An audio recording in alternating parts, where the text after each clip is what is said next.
Good morning everyone. So today I am off to Chester Christmas Market with a few friends, and I thought what a great way to start a wintry video than going to a Christmas market. So let's go and see what Chester Christmas Market has to offer. Now Chester Christmas Market is smaller than Manchester or Edinburgh. However, with this Christmas market I found out there was more things to see and there's more variety of things compared to Manchester, as Manchester felt very repetitive. Although this one was more cramped than Manchester, you could still be able to see all the stalls and what was offered throughout the whole marketplace.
Good morning everyone. So today we are back with the shelves and we are going to switch it from autumn to winter, and so I have bought a new garland which I'm going to use next year and year afterwards, as well as collecting some natural materials and as well as displaying some of my winter books that I've curated over this year and last year.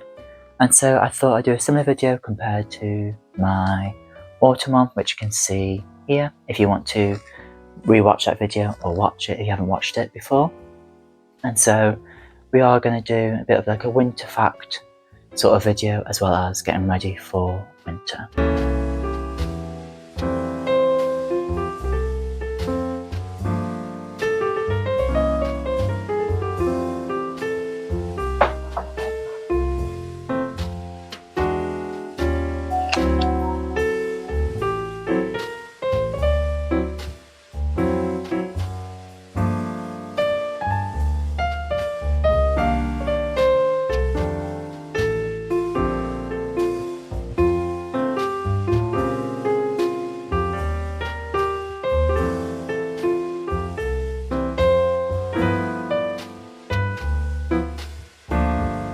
So one fact I picked up is that I think most of us know that Christmas / winter season is from sort of the pagans / Celts, and the term Yule is said to come from the sort of the Norse / Viking Jarl, J-O-L, which was sort of the stem version of what Yule is today. And another interesting fact that I found is that even though Germanic people, Norse people and Celtic people had similar but different celebrations. All of them stemmed down to fertility, darkness, and the use of fire for light and guidance. It would be the rebirth of the sun god coming from the winter, or the sun god defeating the winter, and so the light and the rebirth of the main god being born again. This is something that can be found in quite a few Celtic mythologies, from Irish, Welsh, Scottish, and also mainland European, so France and Spain. And I thought it's just interesting how a lot of our beliefs today do stem back from pagan. And when I talk about pagan practices, I'm talking about Germanic, Norse, and also Celtic. But I will also mention a few pagan practices from ancient Romans, as well as the ancient Egyptians as well.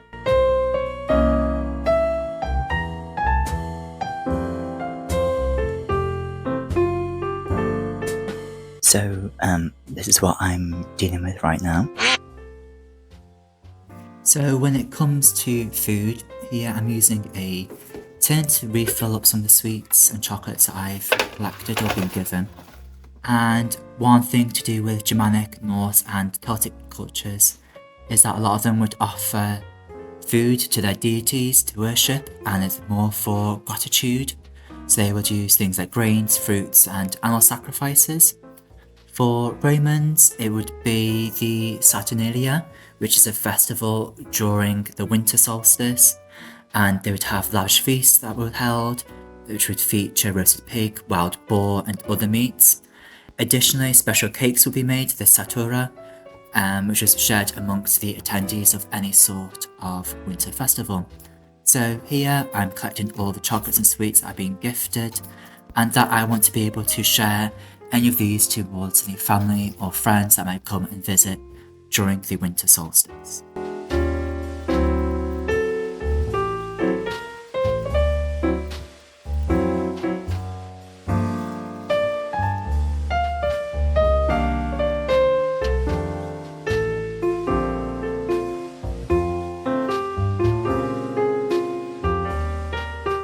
So this winter I collected a few books, and this first book is The Winter Spirits, and it is a collection of different stories. They're all small stories, and during the winter time a lot of cultures from Romans, Greeks, Germanic, Norse and Celtic would share stories of different practices, so this is quite a nice homage.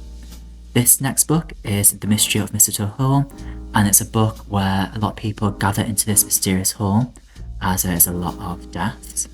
And during this time still they are trying to figure out how to celebrate Christmas, and here I'm just showing you that I have damaged the book a little bit, and I'm going to continue reading this book this year and to hopefully finish the book off as well. This last book I did show in my autumn vlog, but I thought this looked more like a wintry book and I can't wait to read it. I've not really read the blurb fully, but I just liked the look of the book. It is a magical themed book, and that's all I know about it. And lastly, I bought The Hobbit from a tattoo shop, and I wanted to give it a go reading it. I know it's not a wintry book, but I do like watching The Hobbit, Lord of the Rings, Harry Potter, as to me they feel quite of a wintry films, even though they don't have depict winter stories.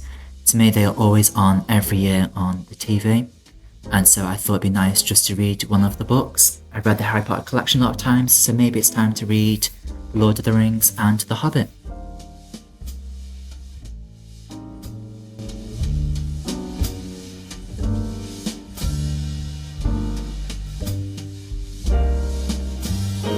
So during this part of the video I just wanted to show you some of the difficulties I came across. One of them is this garland, as it was a bit too big for my shelf, and I was also trying to incorporate the extension cable that I use to charge my phone and my laptop, and I was having quite a bit of difficulty with it, so I thought it's just important to show you that it took a long time to try and figure out what to do.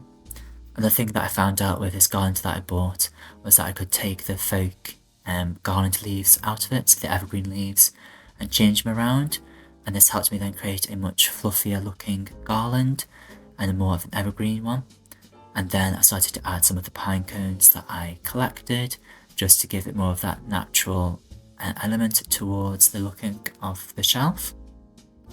And from there, I'm using the elements of fire with my candles. So these are some of the candles that I was given last year, and I can't wait to light them up. This is also another thing that I was gifted a couple of years ago, and I really like it, and it does light up at night, which looks very cute. And then I found this little book on one of my bookshelves, which I thought would help elevate some of the things that I wanted to display on my shelf. And one of those things was a thing that I found on Etsy. It says very redecorate, and it had this Howl's Moving Castle tea light set. And here I'm showing you how I built it. So the fire that is used from the candle, the heat is used to propel the propeller that you see on the left, and it then reflects some of the characters that are seen in Howl's Moving Castle. And at night this should give a really cute atmosphere of the silhouettes from Howl's Moving Castle. So there's a lot of symbolism of fire in a lot of ancient cultures and beliefs, especially around the winter solstice, as it symbolises death and rebirth of the sun. So a lot of bonfires, candles and other light sources were used to represent the returning light and warmth of the spring that is soon to come. And it's quite interesting to know that a lot of these belief systems are still seen today.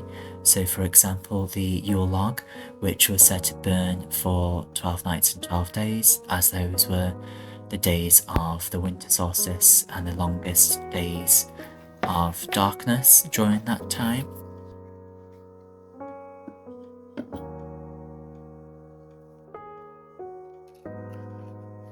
So here I'm just switching around my cameras just to create a balance of the red and white, as I thought it looked too heavily red on the left and white on the right hand side.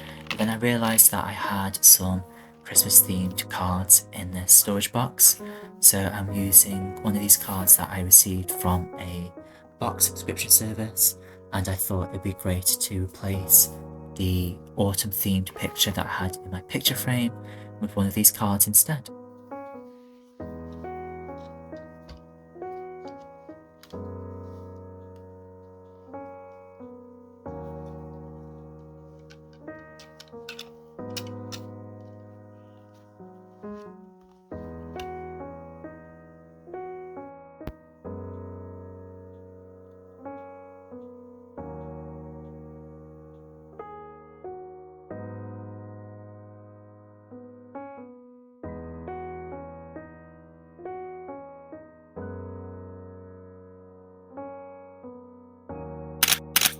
So Christmas isn't complete without having a Christmas themed bedding, and I don't really have one, although I do have sort of like a tree looking bedding, but I wanted to go for a more comfy looking duvet set, so I chose this one from H&M, and it has a lot of deer and flowers and sort of foliage on the set. I thought this was quite fitting for sort of Christmas/winter. I don't want it to be overly Christmas side, I want it to be more wintry side. So that's why I chose sort of this pattern for my bed.